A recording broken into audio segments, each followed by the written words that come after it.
Shalom warga kerajaan, kita jumpa lagi dalam program Mimbar Battle.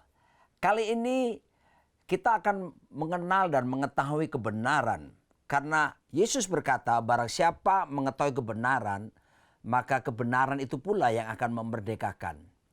Dan kalau Anda suka topik ataupun judul, maka saya akan sharingkan tentang bagaimana kita ini memuliakan Tuhan melalui kehidupan kita.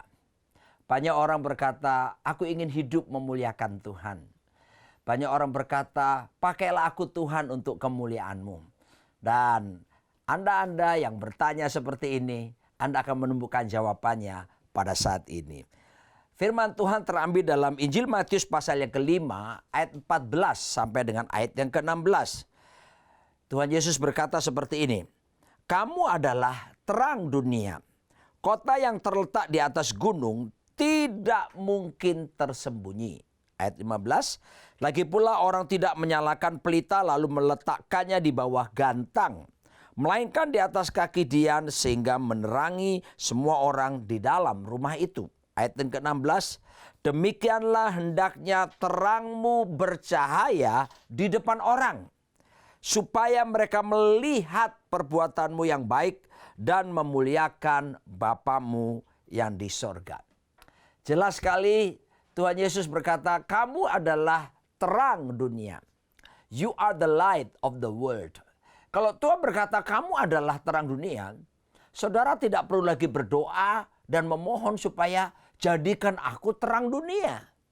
Karena Tuhan sudah bilang bagi kita yang sudah percaya Kristus dan menjadikan Dia Tuhan Raja kita, maka kita diubahkan hidup kita yang sebelumnya kita tinggal dalam kuasa kegelapan, dikuasai oleh kerajaan gelap yaitu iblis, maka kita berpindah oleh karena karya Kristus di atas kayu salib menebus dosa kita. Kita dipindahkan kepada kerajaan yang terang dan Kristus tinggal dalam diri kita, maka kita disebut terang dunia. Sama halnya seperti nama saya Roni Daud Simeon. Lalu kalau saya berdoa seperti ini pasti Tuhan menganggap saya aneh. Tuhan jadikan aku Roni Daud Simeon. Ya, kalau ada malaikat di sebelah saya, malaikat akan bilang, nyebut Pak Pendeta. Namamu sudah Roni Daud Simeon. Kamu tidak perlu minta supaya jadi Roni Daud Simeon. Sama seperti itu pula. Tuhan Yesus berkata, kamu adalah terang dunia. Jadi saudaraku dikasih Tuhan, itulah identitas kita di dalam Kristus Yesus Tuhan. Saya teringat tahun 99 akhir. Waktu itu di Bali kami membuat album yaitu Bali Blessing yang bertopik sukacita penuaian. Dan lagu-lagu di dalamnya salah satunya seperti ini. Jadikan aku bait suci-Mu yang kudus dan yang tiada bercela. Jadikan aku mesbah doa-Mu bagi keselamatan bangsaku. Dan ketika album itu beredar dan ternyata kami melihat dan mendengar telah memberkati banyak orang. Tapi setelah berlangsung beberapa waktu saya sadar, saya perhatikan bahwa kalimat lagu ini kurang tepat. Sekalipun lagunya bagus. Karena dikatakan jadikan aku bait suci-Mu. Padahal firman Tuhan berkata dalam 1 Korintus 3 ayat 16 mengatakan bahwa tubuhmu bait Allah, Roh Kudus diam di dalam kamu. Jadi tubuh kita ini rumah Tuhan. Kok kita nyanyinya jadikan aku bait suci-Mu, jadikan aku rumah Tuhan. Jadi saudaraku, akhirnya kalau nyanyi lagu itu saya rubah. Saya tidak berkata jadikan aku bait suci-Mu, tapi saya berkata aku adalah bait suci-Mu yang kudus dan yang tiada bercela. Jadi jelas ya, ini bicara identitas. Bagi kita yang percaya kepada Tuhan dan menjadikan Yesus Tuhan, Raja kita, Tuhan berkata kepada kita, kamu adalah terang dunia. Nah, jelas ya. Anda bisa katakan kiri kanan sebelah Anda yang sedang menyaksikan program Mimbar Betel ini, katakan, kamu terang dunia. Dan ini sebetulnya bersamaan dengan prinsip atau cara kerja kerajaan Allah. Cara kerja kerajaan Allah itu bukan outside in, dari luar ke dalam, tapi inside out, dari dalam keluar. Kenapa saudaraku dikasih Tuhan? Karena Kristus, sang sumber terang itu ada di dalam diri kita. Kerajaannya pun ada di dalam diri kita.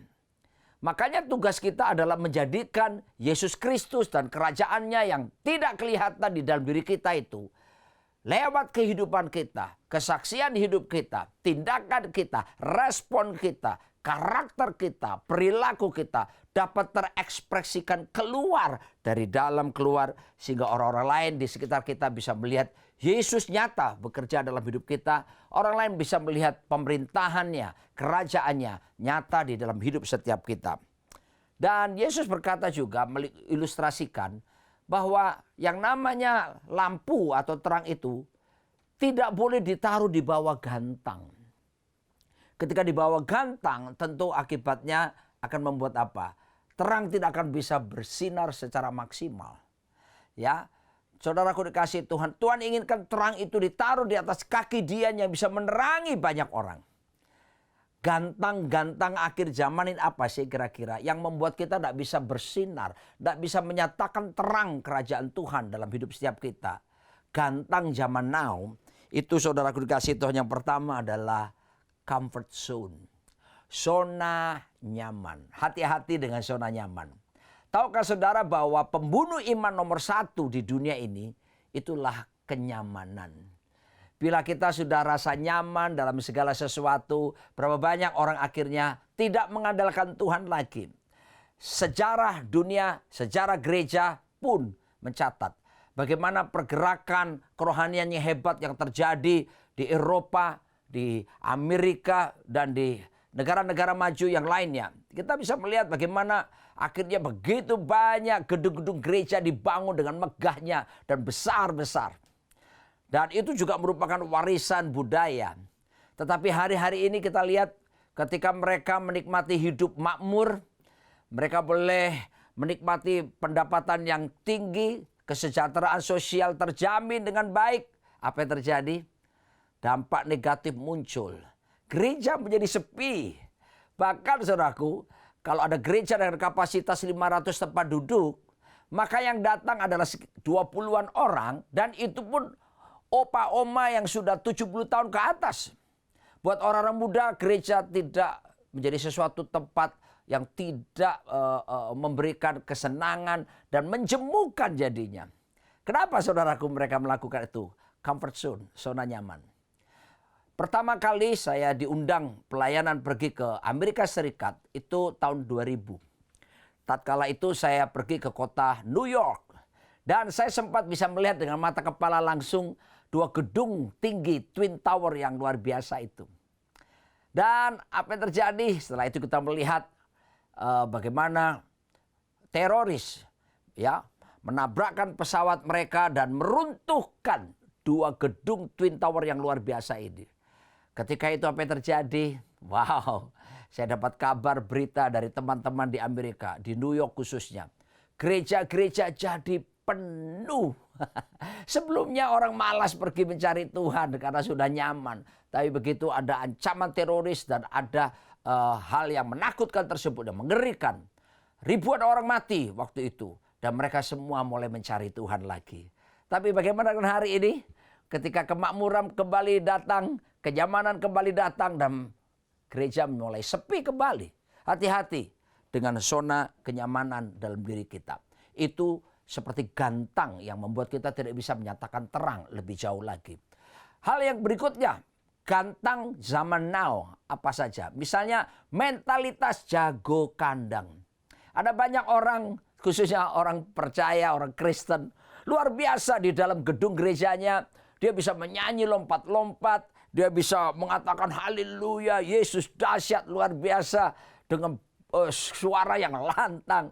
Tapi begitu meninggalkan gedung gereja dan hidup dalam komunitas bermasyarakat, saudaraku, tidak ada satupun dari mereka yang berani menyatakan kebenaran. Tidak mau jadi saksi ataupun bahkan bersaksi. Adanya kecenderungan untuk apa? Ikuti arus yang ada di dunia yang ada ini. Ada ketakutan terhadap sesuatu yang kalau nama Yesus diberitakan akan takut akan adanya ancaman. Hati-hati dengan hal seperti ini. Padahal saudaraku dikasih Tuhan, Tuhan menginginkan lewat hidup kita menyatakan tanggung jawab sebagai garam dan terang. Kita menjadi berkat bagi banyak orang lain. Dan kita pun bisa menyatakan kepada dunia ini bahwa di bawah kolong langit ini tidak ada nama lain yang olehnya manusia bisa diselamatkan. Kecuali dalam satu nama yang berkuasa. Dialah Yesus Kristus Tuhan. Oleh sebab itu saya mengajak Anda untuk minta kepada Tuhan roh keberanian. Supaya kita jangan cuma jago kandang, tapi kita bisa berani di luar, di marketplace, di kampus, di sekolah kita, di tempat pekerjaan, dimanapun. Kita bisa menjadi saksi dan bersaksi tentang bagaimana Kristus Yesus itu yang telah menebus kita, mengubahkan hidup setiap kita. Sebab ada banyak orang berjalan dalam kegelapan dan mereka butuh terang itu. Dan terang hanya datang di dalam Yesus Kristus Tuhan. Yang berikutnya apa saja membuat ada gantang yang membuat kita tidak bisa menyatakan terang. Selain zona nyaman, mentalitas jago kandang. Tapi yang berikutnya adalah sikap setia tapi tanpa berbuah. Ya, setia itu bagus memang, tetapi harus dilengkapi dengan berbuah. Saya mau ingatkan kepada para orang tua, jangan salah kita mengajari anak-anak kita. Para guru-guru sekolah minggu juga, jangan sampai cuma mengajarkan mereka generasi yang masih muda, generasi alfa atau anak-anak kita yang masih kecil dan kita cuma mengajarkan yang penting setia ya, yang penting setia. Jangan cuma sampai di setia. Setia penting, tapi harus berbuah. Not just faithful, but must be fruitful. Harus berbuah seperti itu, ya, meningkatkan kapasitas, meningkatkan potensi yang Tuhan telah tanam dalam diri setiap kita. Sebab kalau cuma setia tanpa berbuah, maka seringkali saudaraku seperti ilustrasi yang Yesus pernah berikan, bagaimana ada orang-orang tertentu di dalam Alkitab, ya, yang satu diberi 1 talenta, yang berikutnya diberi 2 talenta, yang berikutnya diberikan 5 talenta. Yang satu ini saudaraku dikasih Tuhan, dia tidak melipat kali gandakan. Dia tidak pernah bisa melihat bahwa Tuhan itu investor. Ya, dia cuma melihat Tuhan itu ya Tuhan saja. Saya mau ingatkan kepada setiap kita, Tuhan kita memang Tuhan Raja di atas segala raja. Tapi dia juga investor agung.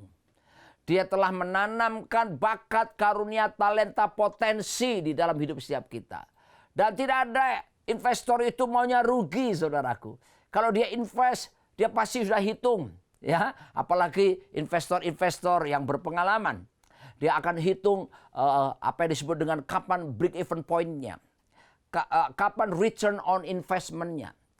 Ya, risiko-risiko apa yang dihadapi. Dan setelah dikalkulasi, dihitung semuanya, baru berani menginvestasikan uangnya. Saudaraku, ketika Tuhan menciptakan saudara dan saya, dan meletakkan kita di planet bumi ini, Tuhan sudah investkan dalam diri setiap kita. Investasikan bakat, karunia, talenta, potensi. Itu tugas kita untuk dinyatakan, dilipat kali gandakan, dimaksimalkan. Yang satu tadi cuma tetap 1. Yang 2 jadi 4. Yang 5 jadi berapa? Bukan 10 tapi 11. Karena apa? Yang satu tadi diambil dan diberikan kepada yang 10 dan jadi yang 11. Yesus berkata, kepada yang tidak punya apapun yang akan ada padanya diambil. Tapi yang mempunyai, dia justru akan diberi. Jangan cuma setia, tapi harus berbuah. Mari kita mau tingkatkan kapasitas kita, ya, mengembangkannya supaya hidup kita berbuah-buah. Dengan demikian kita tidak tinggal di bawah gantang. Lalu Tuhan menginginkan pelita itu harus di kaki Dian. Nah, kaki Dian itu sesuatu yang tinggi dan bisa menerangi orang-orang di sekitarnya. kaki Dian zaman now itu sebetulnya apa? Ketika saya merenungkan kebenaran ini, kaki Dian juga bisa berbicara tentang bagaimana kita melaksanakan mandat kerajaan di dalam hidup setiap kita. Apa saja mandat kerajaan Allah? Yang pertama, ingat baik-baik, yaitu mandat keserupaan dengan Tuhan itu sendiri.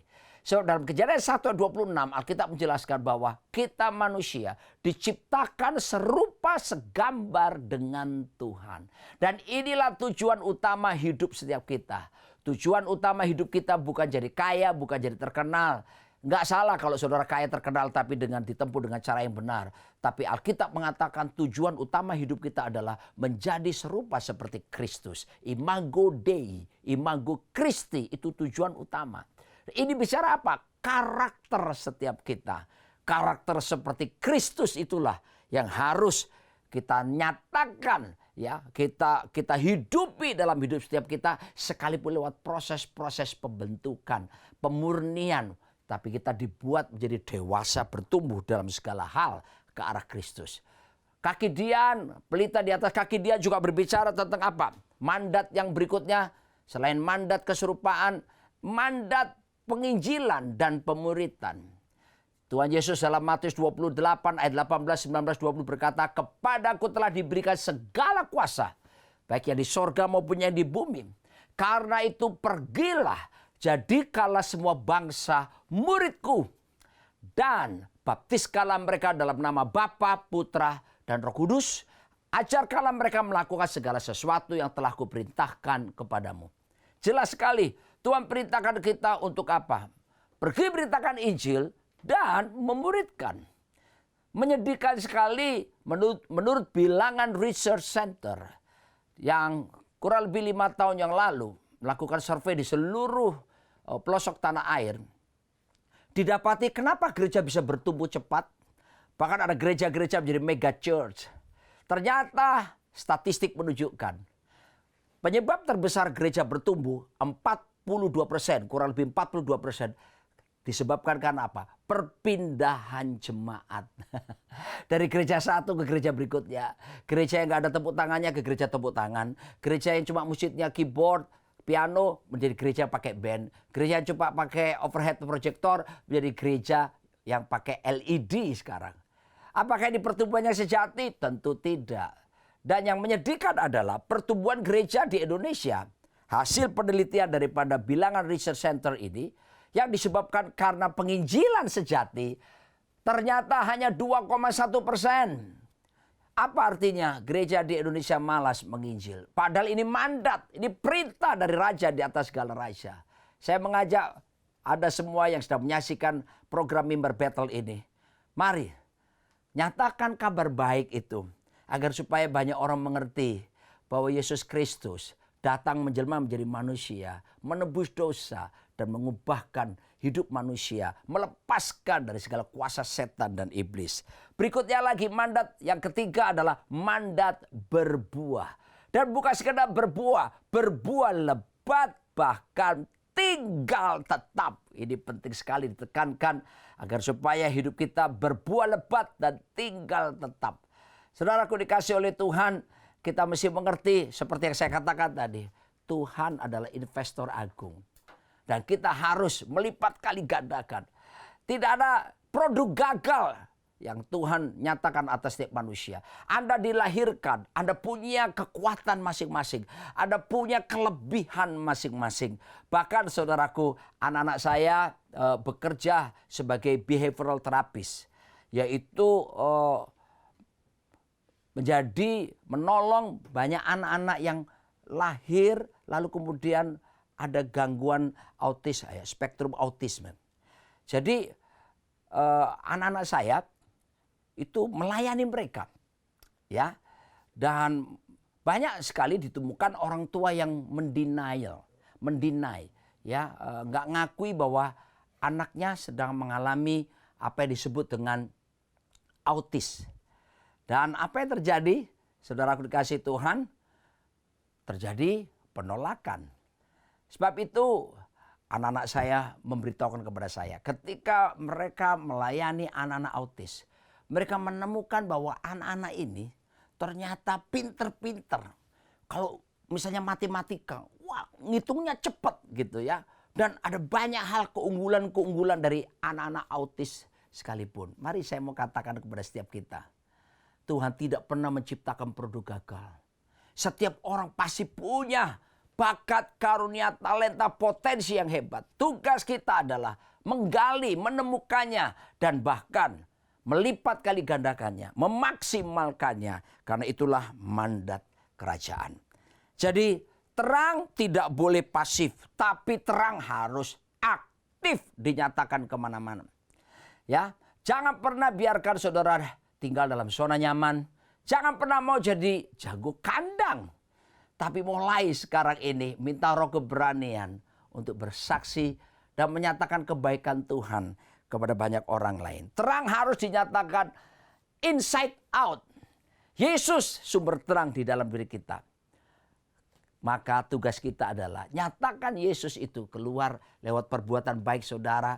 Bagaimana kita memperhatikan orang-orang miskin di sekitar kita. Bagaimana kita memberi makan orang yang lapar. Menyembuhkan, mendoakan orang yang sakit. Mengusir roh jahat. Dan jangan pernah takut saudaraku. Karena Yesus berkata dalam Markus 16 ayat 17a. Tanda-tanda ini menyertai orang percaya. Mereka akan mengusir setan-setan demi namaku. Ya. Siapa yang mengusir setan? Kita dalam nama Yesus. Dan jangan takut saudaraku. Karena kuasa ada di dalam diri kita. Roh yang di dalam kita lebih besar dari semua roh yang ada di dunia ini. Anda punya tugas usir dalam nama Yesus. Tumpangi tangan orang yang sakit. Dan kalau orang itu tidak sembuh, tenang saja sebab yang menyembuhkan Tuhan. Tugas kita menyatakan terang itu. Dan Anda mempraktekkan kebenaran di dalam firman Tuhan. Saya akan berikan ilustrasi yang menarik tentang sinar lampu itu sendiri. Saya percaya kita semua masing-masing pasti punya handphone di rumah. Coba Anda ambil handphone saudara dan nyalakan flashlight-nya seperti ini. Nah, ya. Nah, di dalam setiap sinar itu ada ilmu pengetahuan mengajarkan ada 3 tipe sinar. Yang pertama itu disebut aktinik. Aktinik adalah sinar yang tidak bisa dilihat oleh mata biasa seperti ini. Aktinik. Ya. Bagaimana kita bisa menjelaskannya? Begini. Saudaraku dikasih Tuhan, kita melihat Yesus di dalam diri kita. Betul? Terang ada dalam diri kita. Kelihatan nggak? Nggak kelihatan. Tapi ada kan terang? Ada. Waktu Saulus pergi ke Damsyik untuk menangkap orang-orang percaya, di tengah jalan dia melihat cahaya terang. Dan terjatuh dia berkata, siapa engkau Tuhan? Lalu terdengar suara, akulah Yesus yang kau aniaya. Dan melihat dia terang sejati itu. Matanya buta saudaraku. Kalau Tuhan menyatakan diri kita dalam terang yang sesungguhnya, pasti semua kita akan buta. Tapi kita tahu kan, Kristus terang ada di dalam diri kita. Jadi itulah namanya aktinik. Tapi terang yang kedua namanya luminiferus. Luminiferus itu adalah terang atau sinar yang nampak jelas seperti ini. Kelihatan jelas sekali. Ya. Oh saudaraku dikasih Tuhan. Ini yang Tuhan inginkan dinyatakan dalam hidup setiap kita. Ya. Sinar yang terus bercahaya. Lalu ada yang ketiga disebut dengan klorat. Dalam bahasa Indonesia dikatakan klorit. Ya. Sinar yang menimbulkan rasa panas di badan kita, di kulit kita. Ya. Jadi apa makna daripada sinar 3 jenis sinar lampu ini? Saya bisa jelaskan. Terang harus dinyatakan dengan tindakan nyata. Sumber terang Kristus di dalam diri kita. Dan kita pun disebut terang oleh Yesus. Harus menyatakan perbuatan baik. Menolong orang. Dan kita menyatakan kasih Kristus. Melepaskan pengampunan. Mendoakan orang sakit. Kita memberkati orang-orang yang tidak berdaya. Tindakan nyata harus nyata. Action speaks louder than words. Ya, kita harus bersikap, bertindak lebih daripada sekedar perkataan kita. Dan terang itu harus berdampak dan dampaknya dapat dirasakan oleh orang lain. Biar lewat hidup kita menyatakan tanggung jawab sebagai garam, sebagai terang itu. Dan orang di sekitar kita, mereka melihat bagaimana kita menyatakan terang itu. kita berbuat baik kepada mereka. Sama dengan guru agung kita, Yesus Kristus. Dalam Kisah Rasul 10 ayat 38b dikatakan, dia Yesus yang berjalan berkeliling sambil berbuat baik dan menyembuhkan semua orang yang dikuasai iblis. Sebab Allah menyertai dia. Yesus berjalan keliling bukan untuk hura-hura, tapi dengan tujuan berbuat baik. Mari saya ajak setiap kita, tinggalkan zona nyaman kita. Lihat teman-teman sekitar saudara, tetangga saudara, teman di kantor, di sekolah. Mari nyatakan terang itu. Berbuat baik buat mereka. Doakan mereka, bantu mereka, tolong mereka. Bersaksi kepada mereka semuanya. Dan kalau ini kita lakukan, saudaraku, kita akan memuliakan Tuhan. Dan bukan cuma kita yang memuliakan Tuhan, mereka melihat perbuatan baik kita, terang bekerja, dan mereka pun akan memuliakan Bapa di sorga. Apakah saya bisa melakukannya? Bisa. Karena Tuhan sudah memberikan kita kemampuan, kasih karunia, supaya kita bisa melakukan firman Tuhan ini nyata dalam hidup setiap kita. Oleh sebab itu, haleluya. Lihat dirimu, identitasmu adalah terang dan garam bagi dunia. Bagikan berkat ini dan jangan berdiam. Nyatakan terang kepada Kristus. Berapa banyak di antara saudara mau berkata, Tuhan beri saya keberanian untuk menyatakan terang itu. Saya rindu berdoa buat saudara pada saat ini. Mari kita berdoa. Bapa Surgawi, dalam nama Tuhan Yesus Kristus, terima kasih oleh karena darah Yesus kami ditebus. Dan kami berdoa Tuhan, terang itu yang sudah kau nyatakan di dalam kami. Kami minta roh keberanian untuk kami nyatakan keluar. Supaya terang itu bersinar, hidup kami jadi berkat bagi banyak orang. Sebab kami diberkati untuk menjadi berkat. Berbuat baik kepada banyak orang, menolong orang miskin, mendoakan orang sakit, mengusir setan. Kuasamu nyata di dalam diri setiap kami yang ada. Aku lepaskan berkat ini kepada seluruh pemirsa yang ada. Berkat Allah Bapa, Allah Putra, dan Roh Kudus melimpah ruah dalam hidup setiap mereka. Amin.